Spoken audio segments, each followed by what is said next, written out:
Assalamualaikum warahmatullahi wabarakatuh. Hello everyone. Nama saya Kukul Amin, NPM 25311-059. Di sini saya akan menjelaskan General and Subsidiary Ledger atau buku besar dan buku besar pembantu. Tujuan pembelajarannya adalah memahami konsep buku besar dan buku besar pembantu. Yang kedua, menjelaskan fungsi buku besar dalam perusahaan dagang. Yang ketiga, menyusun buku besar dan buku besar pembantu secara sistematis. Dan yang keempat, menganalisis perbedaan antara buku besar dan buku besar pembantu. Kompetensinya mengidentifikasi akun-akun dalam buku besar. Selanjutnya menyusun buku besar berdasarkan transaksi, membuat buku besar pembantu untuk piutang dan utang, dan yang terakhir mengevaluasi kesalahan pencatatan dalam buku besar.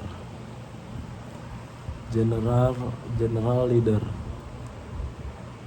is a book used to group transaction according to the same account so as option the final balance value of the account for a certain period. How to pause? Move the journal transaction date to ledger. 2. Enter the nominal value according to the journal if in the debit journal, then in the ledger also the debit side and vice versa. 3. Give a mark or write the account number in the ref column in the general journal as seen the transaction has been posted. This is so that no transaction are missed.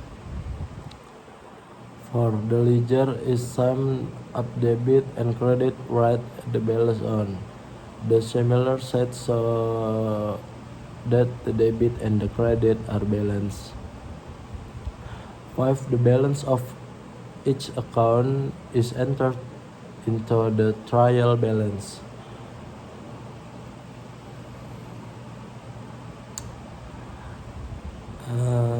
About definition of subsidiary ledger. Subsidiary ledger is a detailed record of specific account, such as customer accounts or vendor account, that support the entries in the general ledger. Subsidiary ledger atau buku besar pembantu adalah buku besar yang digunakan untuk mencatat spesifik akun yang terdiri dari akun pelanggan transaksi secara detail dari akun buku besar.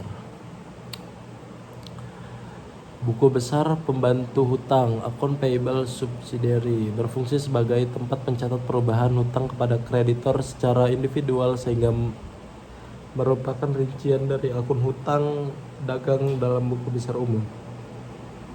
Account receivable subsidiary ledger, buku besar pembantu piutang.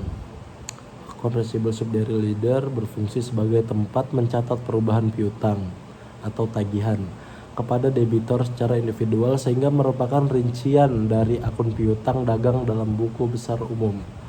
Fungsi buku besar pembantu ialah mencatat secara rinci agar memudahkan proses penyusunan laporan keuangan. Yang kedua, pembanding dalam ketelitian pencatatan buku besar umum. Hal ini dikarenakan buku besar pembantu berisi rincian saldo buku besar secara umum.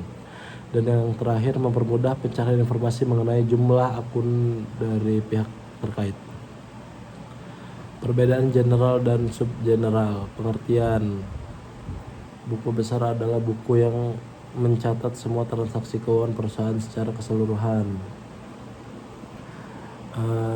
Ledger, buku besar pembantu, adalah buku yang merinci transaksi spesifik dari akun tertentu dalam buku besar. Fungsinya adalah mengumpulkan informasi keuangan dari jurnal umum, memberikan rincian yang lebih detail dari akun tertentu seperti piutang usaha dan lain-lain.